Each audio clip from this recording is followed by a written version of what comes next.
Hey friends, this is Karen from Blue Rooster Farm, and I know that it's just a couple of weeks until Christmas, but I have a video that I want to share that was taken right before Thanksgiving for a recipe called Raspberry Fluff. It's a recipe we enjoy eating during the holidays, Christmas and Thanksgiving, and I think you'll like it too. And if you watch till the end, you'll see Andy sharing how he prepares the garden for the winter time. I think you'll find some good information here as well. All right, well, here's the video. Hey friends, today is the day before we celebrate Thanksgiving, and I've been in the kitchen doing a lot of cooking and prep work for tomorrow's big day. So you'll see some other videos from today. Now, I know that you're not going to be seeing these videos before Thanksgiving, but these are recipes you can use anytime, and they're also wonderful for Christmas dinner as well. So the recipe that I'm sharing today is a recipe from my husband's mother, my mother-in-law, and it is called Raspberry Fluff. We lost her last year to cancer, and so this is a recipe that everyone really enjoys, and when we eat it, we think of her. So what I want to do is I want to show you how to make this recipe. Now, I have not made this recipe, but I believe once, and that's because my husband's mom, my mother-in-law, always made this recipe. And so this was her specialty. So I hope to be able to make it as good as she made it.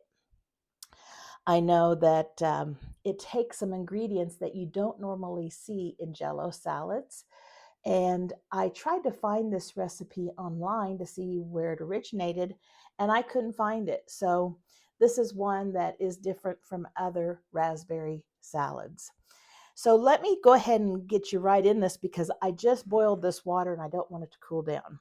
We're going to take 3/4 cups of hot boiling water, and you want it to be really, really hot because it's going to have to dissolve 2 packs of Jell-O.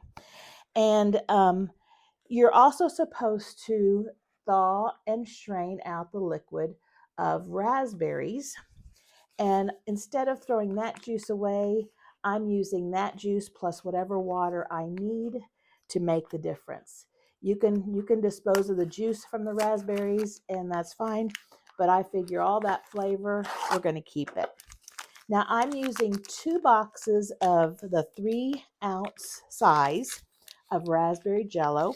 One of them is the regular raspberry Jell-O. One of them is sugar-free. You can do 2 sugar-frees or 2 sugars as well. It's fine. I just thought since we are going to be eating so much, we can try to make a little difference here and cut down the sugar here just a little bit. So I need to make sure this gets dissolved into this water. Otherwise, you're going to have little lumps and kind of a Jell-O grit in your salad. And so one hint that I can share with you is if you're doing this in the microwave, if it doesn't dissolve, stick it back in the microwave and get it really hot again, and that should take care of it. It just needs to be able to dissolve. And this is an awful lot of Jell-O for just 3/4 cup of liquid. So we're just going to let this set for a little bit and see if that will get it all dissolved. And while that is dissolving, I'm going to take just your plain unflavored Knox gelatin. And this you can find over in the baking supplies. And it is just gelatin that is unflavored. And this one you use by putting in cold water. And so according to this recipe, it says to dissolve or soften this packet of Jell-O in cold water. And you're going to have 1/4 cup of cold water. And you could also use the fruit juice. Let me see if I have any more fruit juice here. Oh, I do. It's these raspberries are thawing. I think I'm going to thaw instead of throwing out the rest of this liquid, I think I am going to use whatever I need, a fourth of a cup, and then add water if I need extra to dissolve this. Any kind of cold liquid is fine to dissolve this gelatin. Let me pour this out. So let's see how much liquid we have in these raspberries. Like I said, I've already strained them off a little bit. And then I think I had some that were still frozen and they must have thawed as well. You are going to need 10 ounces of frozen raspberries, and you want to thaw those and drain them because that extra liquid might keep your fluff from getting firm. So let's see if I've got a fourth of a cup there. I think I'm going to add just a bit of water.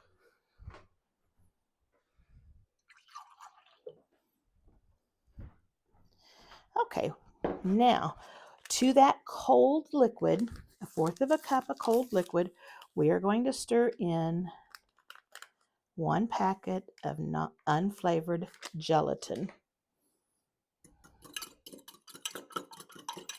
And it is going to dissolve in there.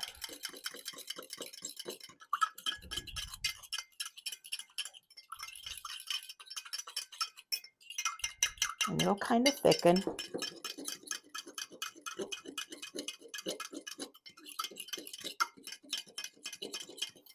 And then we're going to let this set for about a minute, okay? While that's sitting in there, I am going to take, this is a pint or 2 cups of raspberry sherbet. Now, it can be kind of hard to find raspberry sherbet. I can't find it at Walmart in our area, but it is at our Hy-Vee grocery store. So I know that you'll find it somewhere in your area, but it isn't as easy to find. I know a lot of people use this for punches and stuff like that, so it's out there. It's just sometimes tricky. And I'm going to now take, this looks like it's became thickened in that 1 minute. I'm going to take this unflavored gelatin, which is now flavored with raspberry juice, and pour it into my hot dissolved Jell-O mixture.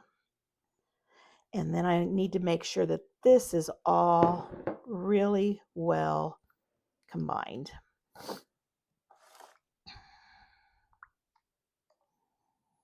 Just get it all mixed up nicely. Now we're going to pour this into our sherbet. And since this is warm at this point, it's still hot, but it's not as hot. It's going to melt this sherbet, which is okay. That's fine. And I'm going to check my oven. I've got some pies baking.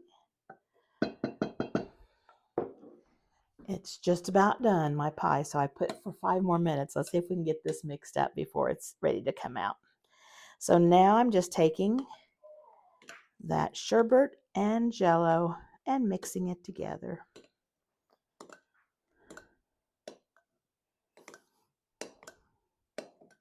Have any of you seen this recipe before? If so, let me know where you found it. It is one that I have never run across. Like I said, there's lots of strawberry fluffs, raspberry fluffs, different things like that, but the unflavored gelatin and the sherbet makes this one unusual. I'll just kind of whisk it together. So it'll start thickening with that cold sherbet. And so you're going to get kind of a Jell-O consistency coming on pretty quickly. Just like that. You see it's starting to thicken. Okay, so then we want to add, and this should be a 9-ounce container. I just had the large container, so I will add about 9 ounces. It's a 16-ounce container, so we'll go a little more than half. And we're going to work fluff into that. And we're also going to add our raspberries. And this was a 10-ounce package of frozen raspberries. I just weighed mine out since we have raspberries that I have in the freezer from our garden. And I'm going to use a spoon right now because I can tell this is very thick.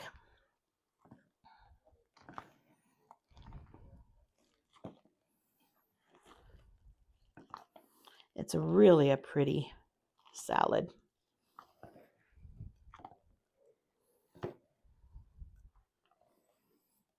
Lots of good flavor.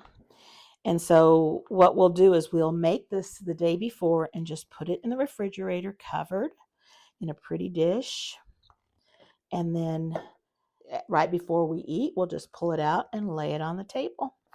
And it will just be served right with our dinner. Just a little more.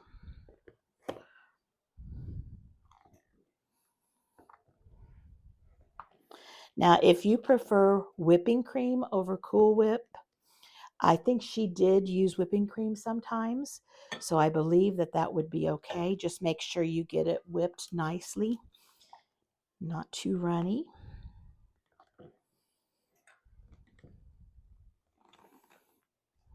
That looks good.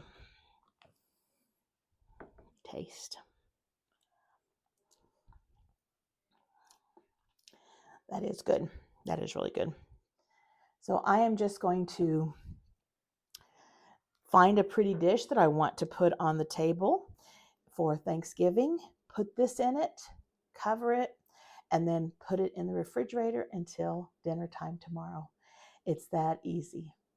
Thanks for watching. I hope you try this recipe. It is really, really good.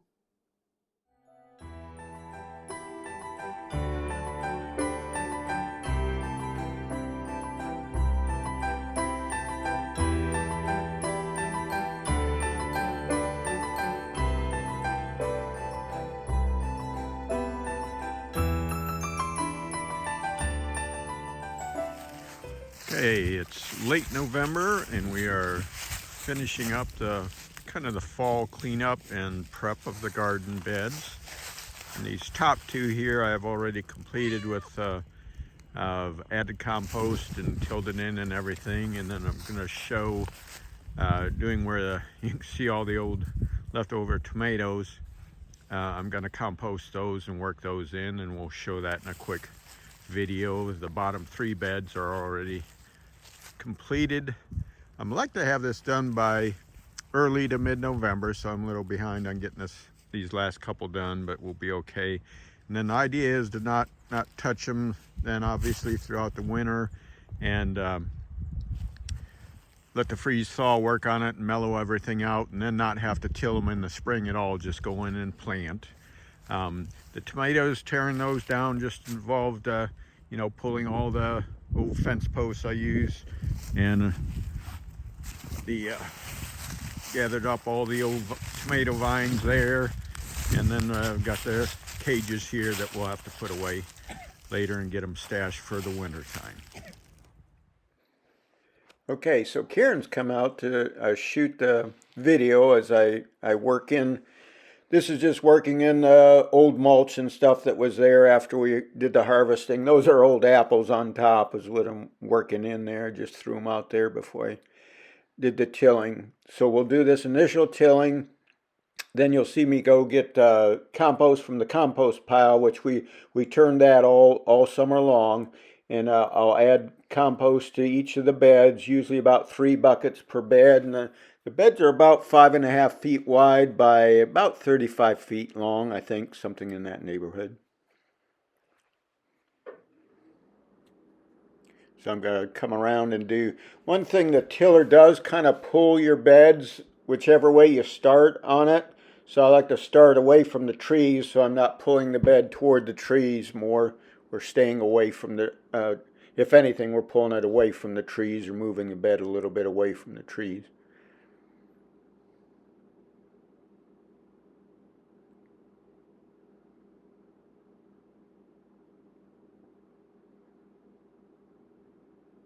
Now you can certainly do this with a walk behind tiller, especially if you're not on this kind of scale, and it'll work fine. It'll work fine, but it'll be more physical work to do and take longer. But that's how we used to do it before we had the tractor.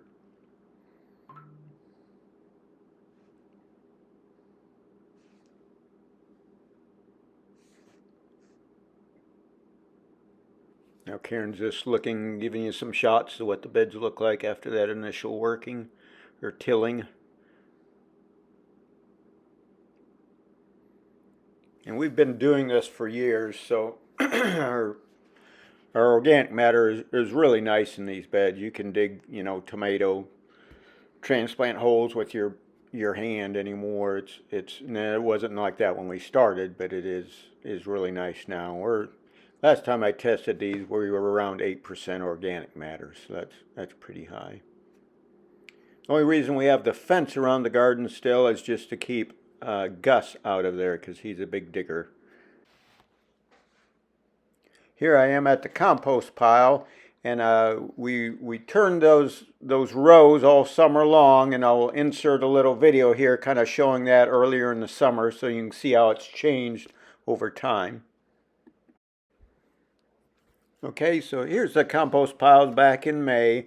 I tried to turn the piles about or rows I should say, once every 30 days or so from May through October. And by turning them, you introduce more air, and so you get the heating process and the breakdown of the structure and turning into more compost rather than the coarser material, the hay, straw, and manure that's in it.